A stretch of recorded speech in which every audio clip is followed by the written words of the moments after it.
It's good to be back in Toronto. Last time I was here, I played the Crash and Burn. It was a very exciting time.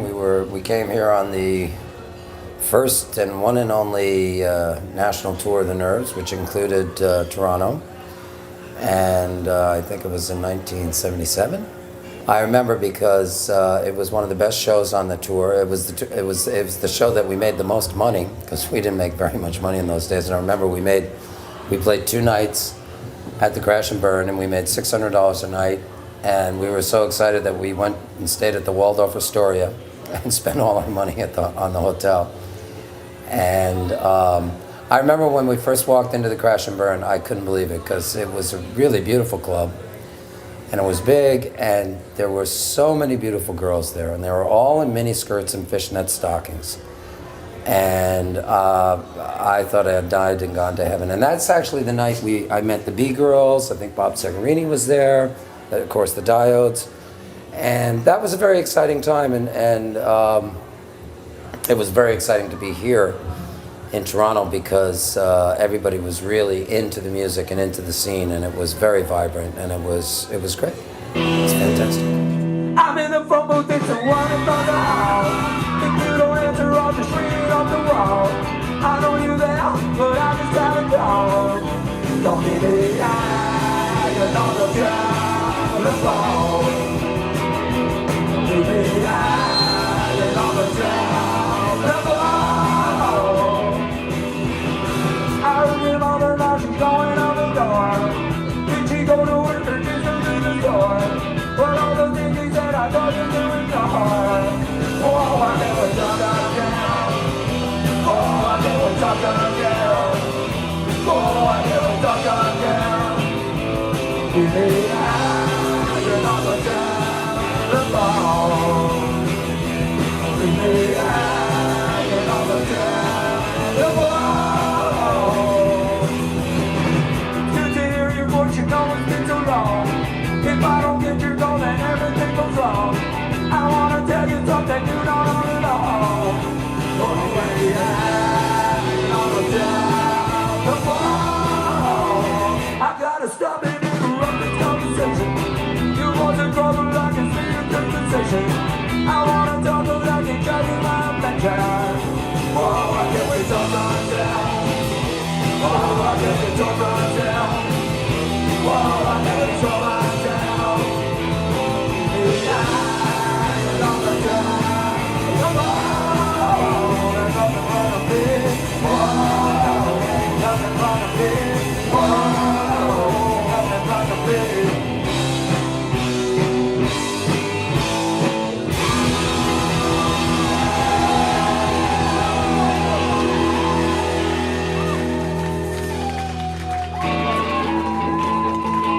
I mean, a really good song is very hard to write, and that's something that no computer, no, musical trend is gonna supersede that. And things that stand the test of time, whatever they are, in any art form or in any cultural, significance, it means because they have an impact that is lasting, and it appeals to people at the moment and then future generations. That's a very difficult thing to achieve in any art form.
We've been around for around 2 years now, almost.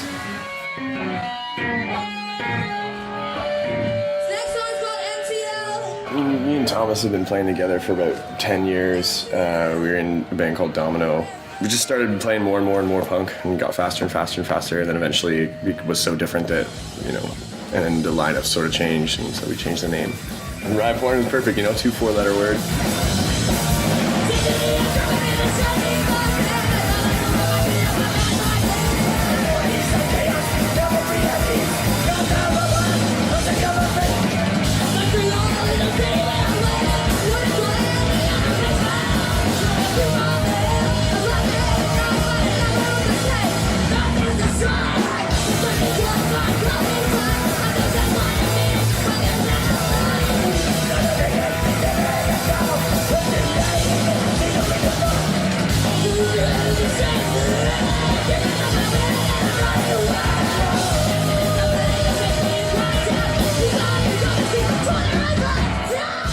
Derek came up with the name, I guess, because of all the riot porn coming from the student protests. And riot porn is basically like people watching police brutality on TV, and anything to do with riots, just like people go crazy watching it on YouTube and on TV. There's a long history of student strikes in particular in Quebec. Yeah, and been striking since like the 60s. Yeah, since the creation of the S.H.I.T system, there's been like a group of pretty radicalized students that have done these sorts of strikes, occupations, sort of thing. Every single person in the metropolitan area was affected, like either by like traffic or by like being accidentally tear gassed or pepper sprayed, to like, government buildings being like closed, like like for sure, like the song that we have, MTL, is about like flashbacks that I have, like every part of the city is like totally like transformed in my mind by the scenes of like total like shocking police brutality that took place. It just affected your whole life, even when you were trying to get away from it. You couldn't, especially as a student, but even as just someone who lived in the city,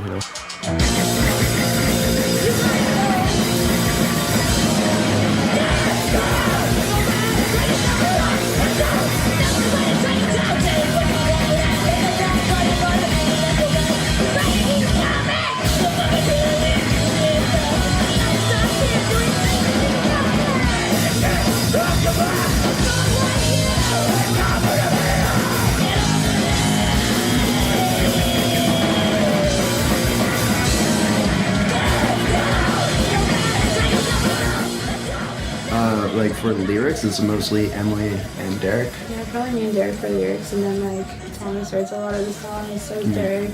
Yeah, and like John's been like, I don't know, we never really had a drummer that like wanted to like help write and change things, so like also John is like part of that too.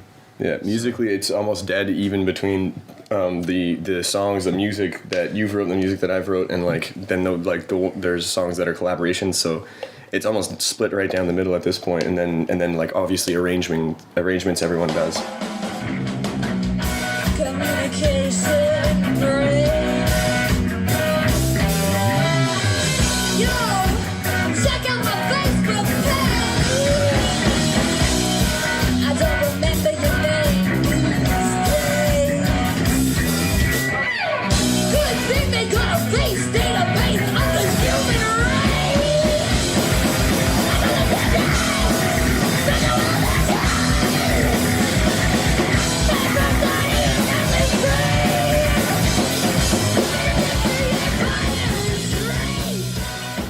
In Montreal, I feel like they group bands more by like style sort of thing. Like they'll have like a pop punk show, and like we somehow end up like a lot of like girl-fronted bands, like not by choice, but that seems to be like where people always book us in Montreal. The event at the Nowhere Gallery was a Riot Girl zine launch, Yeah. And so we played that, and we do every year this will be our second year actually, but we do the fundraiser for Rock Camp for Girls, and we do a lot of girl themed shows, which is I think it's cool. I think it's great. Girl power.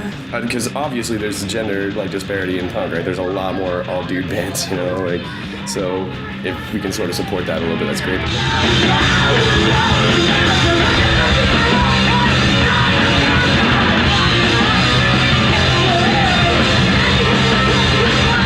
Sometimes it's great because girls will come up after shows and be like, oh, that was so cool, like, I want to be in a band too, and stuff like that. It's super cool. And like the Rock Camp for Girls, which is basically like a charity camp for girls in Montreal to go and learn to play music. So obviously we're going to support that because it's empowering.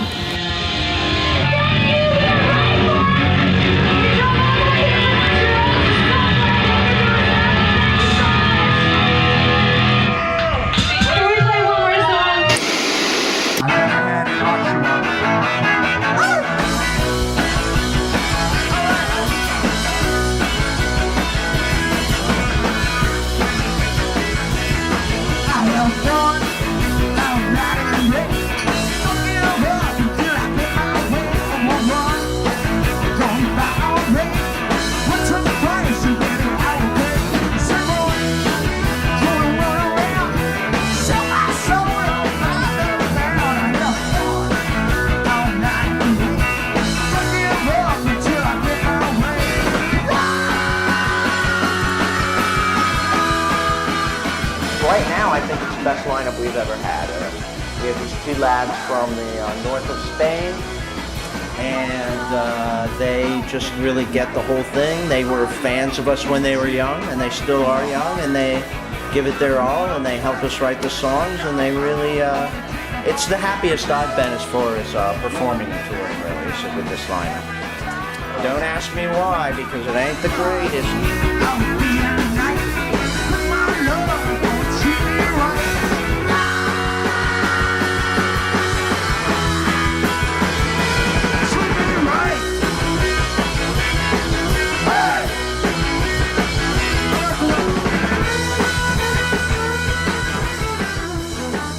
I think writers sometimes called it garage, but I wouldn't even call the Hives garage. It was some sort of hybrid thing, but it wasn't, something that I was really that interested in. But what you're asking about, the whole White Stripes thing and Hives thing or Strokes or whatever, that did not interest me at all. At that point in musical history, I was more interested in teenage bands that were just doing it on their own and not on any labels and no hype or anything. And they were recording their songs in their living rooms or bedrooms, and they were putting it on MySpace, and they were sharing it with me. And what I could do with them, I would share music with them too. When you could share music on MySpace, I always made all our songs downloadable so the kids could get them. And if the kids were really cool, I would just take records from my own collection. If I had Cynics CDs laying around the house, I would just mail them to them and say, hey, have it. Thank you for sharing your music. I'll share my music with you. So I guess I'm kind of an anarchist. I'm a 99%er.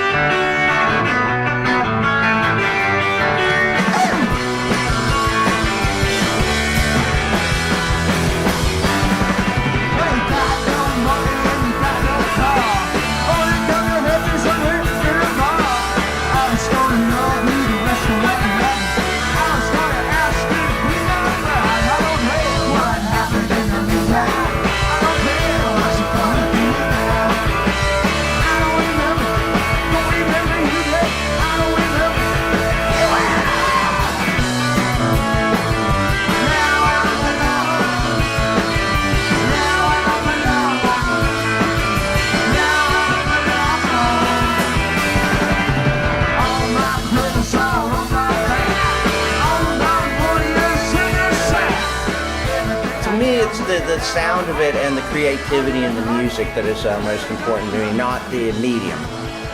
As well as Marshall McLuhan, the medium is the message, or is the massage, or is the massage the medium? I don't really know. I think it's all good mediums. I think the new Cynics vinyl is a beautiful package. I think all the Cynics records are just fucking beautiful, the way they're put together, the pictures and stuff. So I completely understand, that whole idea. Hey, everyone on my band is huge record collectors. Every city we go to, the Spaniards are our bass player and drummer. They go to every single record store they can to buy stuff. Greg has a warehouse full of records. Actually, almost 2 warehouses full of records, and he still buys more records. So, nothing wrong with that. I support it.